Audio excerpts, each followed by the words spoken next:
Square saga में आपका स्वागत है, जहां हर कहानी में छुपा है एक नया डर। दोस्तों, ये कहानी मुझे उत्तर प्रदेश रोडवेज के एक रिटायर्ड कंडक्टर ने सुनाई थी। उन्होंने मुझसे सिर्फ एक बात कही थी। बेटा, रात की आखिरी बस में कभी पीछे वाली आखिरी सीट की गिनती मत करना, क्योंकि कई बार वहां जितने लोग दिखाई देते हैं उससे एक ज्यादा होता है। उस समय मुझे उनकी बात पर यकीन नहीं हुआ था, लेकिन जब उन्होंने आगे की घटना सुनाई तो मेरे रोंगटे खड़े हो गए। यह बात लगभग साल 2016 की है। जनवरी की कड़ाके की ठंड थी। लखनऊ के कैसरबाग बस अड्डे से रात 1:40 बजे बहराइच जाने वाली आखिरी बस निकलने वाली थी। उस रात धुंध इतनी ज्यादा थी कि सामने खड़ी बस भी मुश्किल से दिखाई दे रही थी। उस बस का ड्राइवर था रमेश, जो पिछले 15 साल से रोडवेज में नौकरी कर रहा था, और कंडक्टर था महेश। दोनों ने साथ में सैकड़ों रातें सफर में बिताई थीं। महेश हमेशा मजाक करता था, रमेश भाई, रात की ड्यूटी में इंसानों से ज्यादा डर तो नींद से लगता है। रमेश हंस देता। लेकिन उस रात दोनों में से किसी को भी हंसी नहीं आई। बस में कुल मिलाकर 13 यात्री बैठे थे। एक बुजुर्ग दंपति, 2 कॉलेज के लड़के, एक महिला अपने छोटे बच्चे के साथ, 3 मजदूर और बाकी अलग अलग यात्री। महेश ने टिकट काटकर अपनी सीट संभाल ली। ठीक 1:40 पर बस धीरे धीरे अड्डे से निकल गई। शहर की रोशनी पीछे छूटने लगी। कुछ ही देर में सड़क सुनसान हो गई। बस के अंदर सिर्फ इंजन की आवाज और कभी कभी किसी यात्री की खांसी सुनाई देती थी। करीब 2 बजने वाले थे।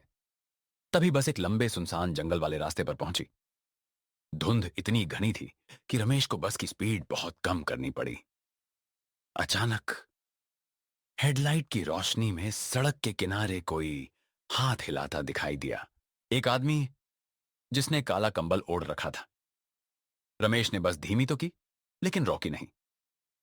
इतनी रात में यहां कौन मिलेगा? महेश ने भी खिड़की से बाहर झांका। छोड़ो, आगे बढ़ो। बस उस आदमी को पार करने ही वाली थी कि पीछे से एक बुजुर्ग यात्री बोले, बेटा, इतनी ठंड में किसी को सड़क पर मत छोड़ो। रमेश ने ब्रेक लगा दिए। बस रुक गई। महेश ने दरवाजा खोला। वह आदमी बिना कुछ बोले बस में चढ़ा। उसका चेहरा कंबल से ढका हुआ था। उसने सिर भी नहीं उठाया। बस में चारों तरफ खाली सीटें थीं, लेकिन वह सीधा सबसे पीछे वाली आखिरी सीट पर जाकर बैठ गया। महेश टिकट काटने उसके पास गया। कहां जाना है? उस आदमी ने बहुत धीमी आवाज में कहा, जहां यह बस आखिरी बार रुकेगी। महेश ने सोचा, शायद बहराइच तक जाएगा।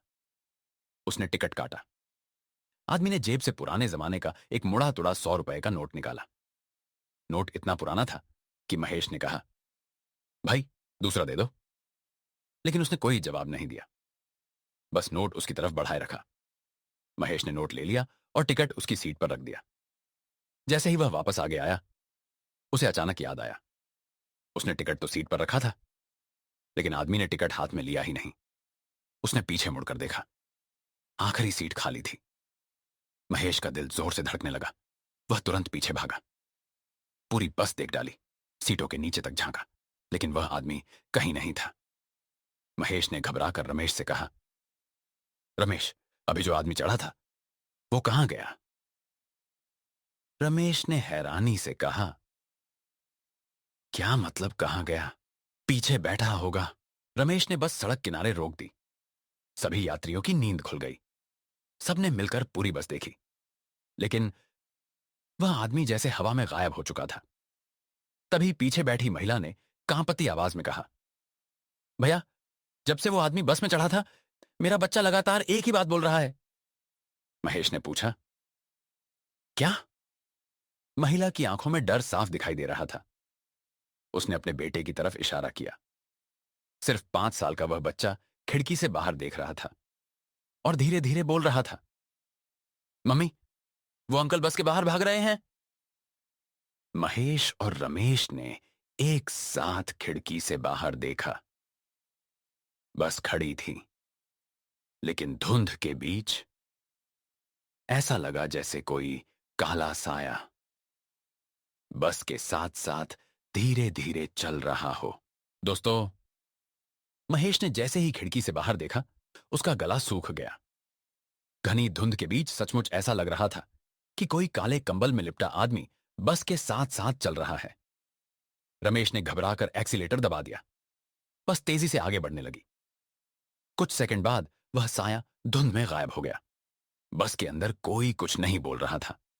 सिर्फ इंजन की आवाज और यात्रियों की तेज सांसें सुनाई दे रही थीं।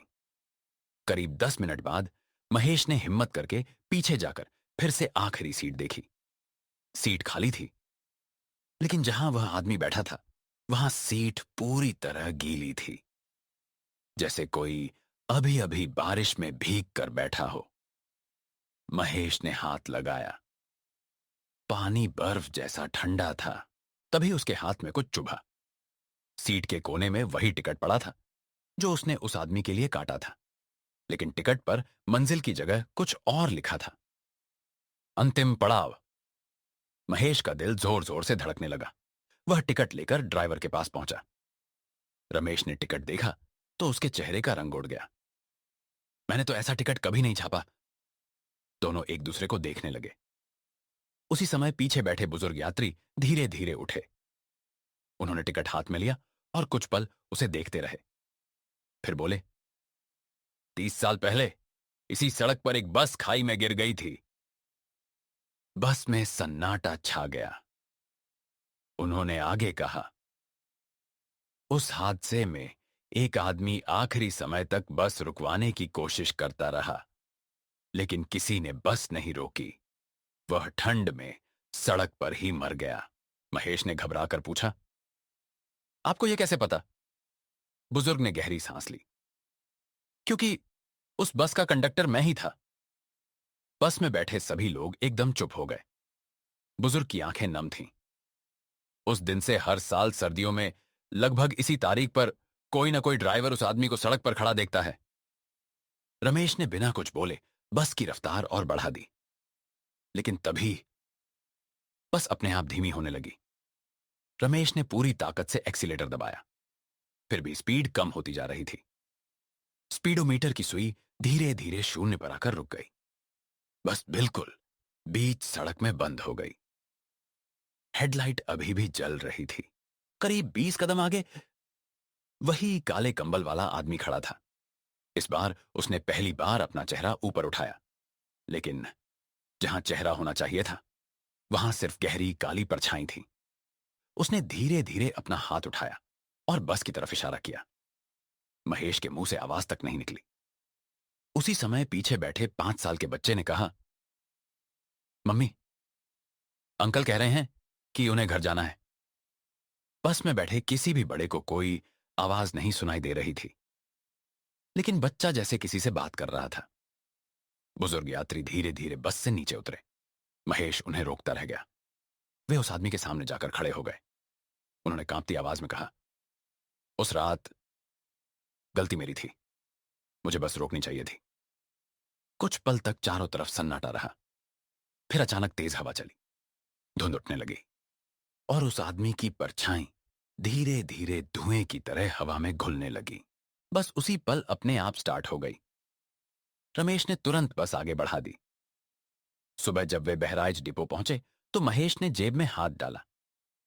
उसे याद आया कि उस आदमी ने जो 100 रुपए का नोट दिया था, वह अभी भी जेब में होना चाहिए, लेकिन जेब में नोट नहीं था। उसकी जगह एक पुरानी पीली पड़ चुकी बस की टिकट थी। उस पर तारीख लिखी थी 14 जनवरी 1986 और नीचे लिखा था, यात्री 14। महेश ने तुरंत उस रात की अपनी टिकट बुक निकाली। उसमें कुल यात्रियों की संख्या दर्ज थी 13, लेकिन जब उसने पूरी बस में बैठे लोगों के नाम गिने तो नाम सिर्फ 12 थे। 13वां नाम किसी का नहीं था। आज भी उस रूट पर कई पुराने ड्राइवर बताते हैं कि जनवरी की ठंडी रातों में ठीक 140 बजे धुंध से भरी सड़क पर कभी कभी एक आदमी हाथ देकर बस रोकने की कोशिश करता दिखाई देता है। कुछ ड्राइवर बस रोकते हैं, कुछ नहीं रोकते, लेकिन जो भी उसे एक बार देख लेता है, वह जिंदगी भर रात की आखिरी ड्यूटी भूल नहीं पाता। और अगर कभी आपको किसी सुनसान सड़क पर आधी रात के बाद कोई अजनबी सिर्फ इतना कहे, मुझे आखिरी पड़ाव तक छोड़ दीजिए, तो एक बार जरूर सोचिएगा, कहीं उसकी मंजिल आपकी मंजिल से अलग तो नहीं। अगर कहानी पसंद आई हो तो स्केर सागा को सब्सक्राइब करना मत भूलिए, क्योंकि अगली कहानी शायद आपके शहर की हो।